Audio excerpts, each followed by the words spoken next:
Hey everybody, my name is Joe Gregory. This is my presentation on the laws of association. So to start off with the laws of association, we're going to jump back to a couple weeks to when we talked about Aristotle. He was the first one to introduce these.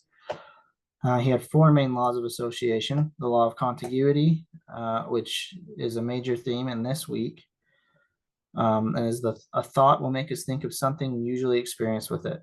The law of similarity, a thought will make us think of similar thoughts. The law of contrast, a thought will make us think of opposite things. In the law of frequency, the more things occur together, the more associated that they become.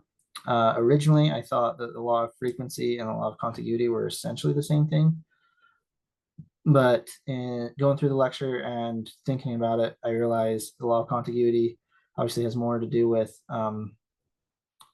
like things that occur together, or basically the existence of the association. Law of frequency, obviously the more that things occur together, the more associated they become. So that kind of sounded like it had more to do with the strength of the association.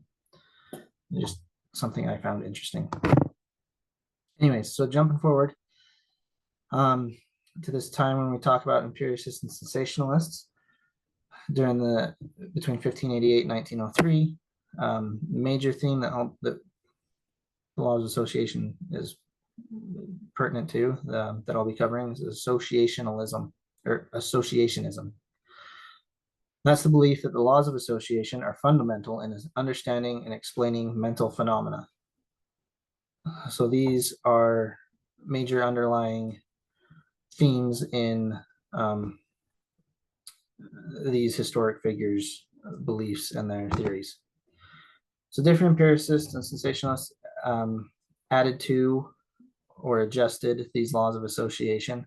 They took Aristotle's ideas and built on them and kind of made them their own. So first one we'll talk about is John Locke. A little bit about him. He believed that ideas come from experience through sensation and reflection. So we experience something, we have that sensation, and then we think about it, and that's how the idea is formed.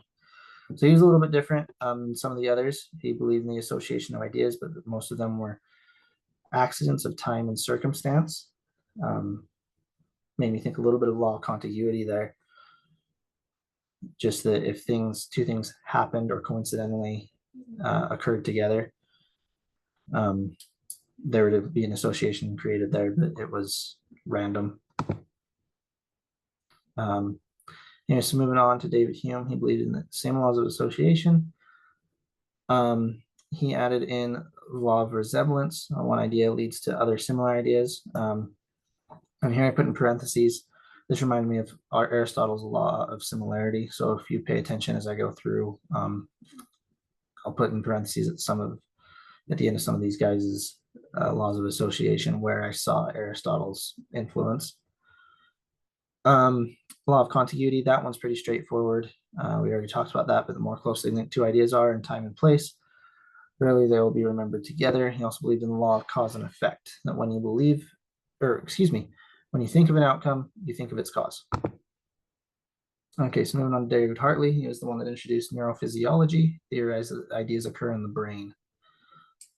So he also believed strongly in the law of contiguity. We've already covered that twice, so I'm not going to hit again.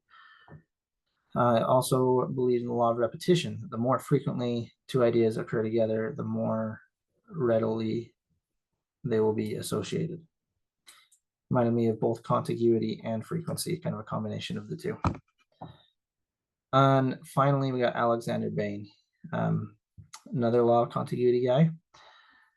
But he also believed in the law of compound association, that contiguous events are remembered together. So basically, if you have a memory and you encounter a stimulus, something reminds you of that memory, of maybe a couple aspects of that memory, the entire memory will be remembered together.